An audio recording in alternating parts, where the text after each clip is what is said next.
So imagine this, you are going to a party, a regular party. You do your preparations by making sure that you have, for example, nice clothes. During the party, you enjoy the food and you enjoy all the nice drinks. And after the party, you feel like, yeah, or you feel hungover.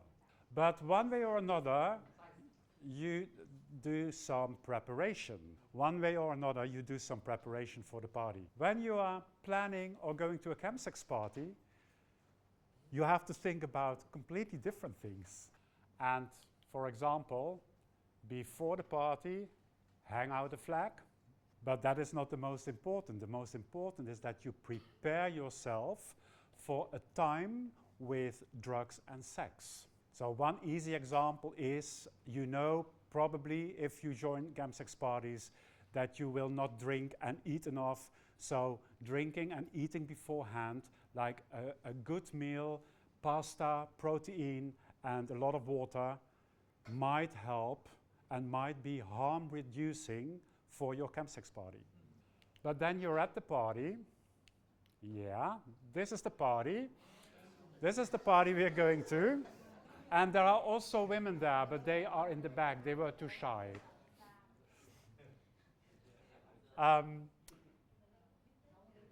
During the party, you also can do a lot of things to reduce risks.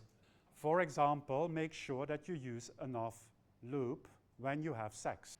And then, of course, you will all advise everybody to use condoms as well. And that is a nice one in interventions, because in chemsex parties, a lot of people do not want to use condoms.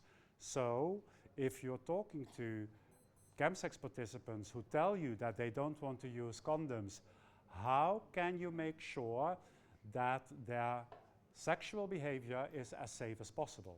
And then after the party, you might feel hungover. And then you also can do things to make sure that you feel as good as possible, and we have some harm reduction interventions for that as well. For example, if somebody asks, what should I do to make sure that I feel not that bad after the party, you can give an advice. For example, try to go outside and get as much fresh air as possible. So now I'm going to invite you to think about pre-party, during party and post-party interventions. So what I'm doing now is I'm going to give you either number 1 or 2. Thank you, team before the party. Thank you, thank you. These are excellent, and quite some of these focus in our intervention package as well for pre-party, which we're going to give to you in after the break. But, you know, I wanted to ask you, just as a team, some questions about some of the things that came up in the pre-party interventions. My question for you is, if a client asks questions about combining substances and which substances to combine, is it better for clients to combine stimulants, 2 different types of stimulants, 2 different types of depressants, or a stimulant and a depressant? Before we answer, polydrug use is not safe. It doesn't matter. It doesn't matter. It's not, but our clients are going to do it anyway if that's what they prefer. What is the safest option? Come on. When speaking to our clients who participate in chemsex, it's really important that we don't alienate them and we listen to what they say. If a client tells you that they really like polydrug use and they are going to continue whatever happens because that's what they do, it might not be the best to just tell them you've got to stop. The principles, one of the basic pillars of harm reduction is non-moralizing, non-judgmental behavior, and therefore having to work with people who might be unwilling or unable to reduce their substance use. So our interventions here are working with people, not against them, and giving them solutions to maintain their health while allowing them to continue the thing that they do because they feel as though it's good for them. I'll go back to the first example. The first thing you have in mind is, I am going to drink as much as possible. Then somebody comes up to you and says, you shouldn't drink that much because it is not good for you. If you do that, you do not apply harm reduction, but you have a certain opinion about the fact that somebody is drinking. What would help for harm reduction is if you tell somebody, that's nice, or you don't even have to say that's nice. If you drink a glass of wine, make sure that you also drink a glass of water. But probably nobody will tell you not to drink that much, because drinks is widely accepted and everybody will probably say to you, have fun, enjoy. Now you are all chemsex specialists and outreach workers. When I come to you because I want to do a chemsex party, if you tell me do not use many drugs or reduce it, then I'm like, no, I want to have this party. And the fact that you are giving advice on harm reduction during chemsex parties does not mean that you are promoting the use of drugs. It just means that you have the knowledge and that you can make sure that when people go to a chemsex party, at least you can try to reduce some risks. Of course, I heard a lot of very nice harm reduction interventions, and I know it's obvious to talk about lube and condoms, and for example, maybe wristbands. For that could be a good one for people who inject, or for people who keep track for, okay, if you wear red, then you have used this type of drug, like that. Yeah, absolutely, you are absolutely thinking in the right way, but again, if I were going to a chemsex party, don't tell me that I cannot have fun. All right. Then that leaves us with one more group. And you know who you are. After party interventions, please. Wow, the post-party interventions were fantastic. Round of applause one more time. And I know I'm talking too much and Chef is angry at me because he had more. But I just want to focus on a couple of things that came up here in the post-party interventions as well. Okay, so one thing that I noticed and I think is really important to mention is we spoke about keeping our genitals clean, which is really good advice. But this is good advice, but we can build on that advice as well. Usually, remember, chemsex sessions can last for many, many hours and sometimes even days. And therefore, and also within those sessions, there can be some pretty hardcore, rough sex.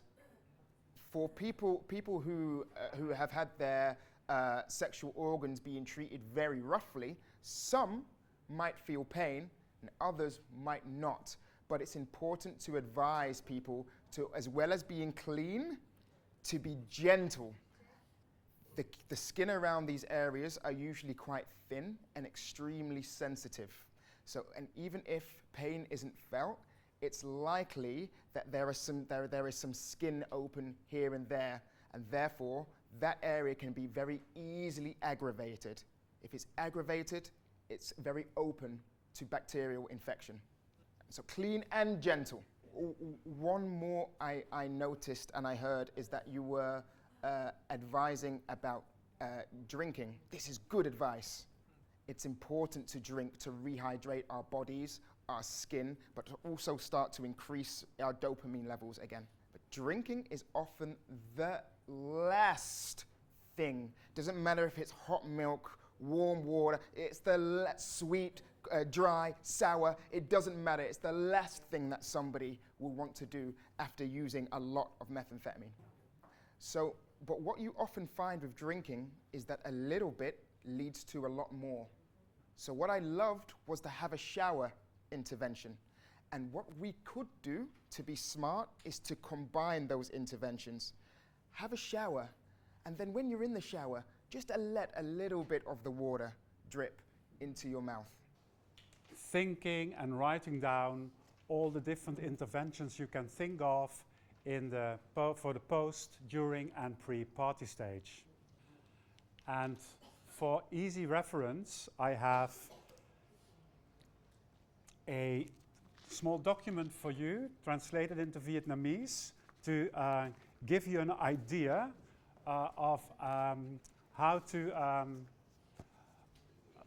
to implement pre-party interventions. And what is the nice thing about this one is that many of those things you already mentioned in your list as well.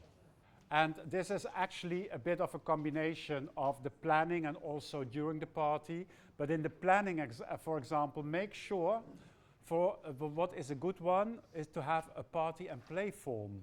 I explained that. What I like about that is it's a form in which you can keep track of everybody who is at your party, and then you can make notes who took which drug when. And then you can keep sort of track for yourself as well what you used, and that is a very nice harm reduction intervention.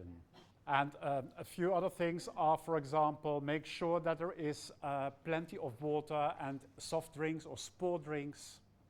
A chill out corner can be nice for when you're in the party and suddenly you're overwhelmed, that you have a place where you just can retreat for a bit. So for you maybe to use in your work when people ask about what can I do to reduce the risks as much as possible before the party. If we switch to during party, then clients come to you and need to know or ask you what kind of advice can you give me. You already mentioned some, for example, talk about sexual activities and consent. And another tip and trick or advice is make sure that you know what you use. So that when you use something, that you're not just taking anything, but that you first try a bit maybe if you do not exactly know what it is. And as a bonus, I also put in what you might need during a party. For example, equipment, like medication, lube, condoms, phone charger, hydration supplements, something for mouth hygiene. And you mentioned quite a few of them as well. So this is what you can advise to your clients if they say, what should I put in a toolkit, for example. And of course, we have the after party. You can talk to your clients about what they can expect after a shorter or longer chemsex party. And one of the things is that you can expect a crash. It doesn't have to be, but you can expect it. And that is, for example, depression, feeling moody.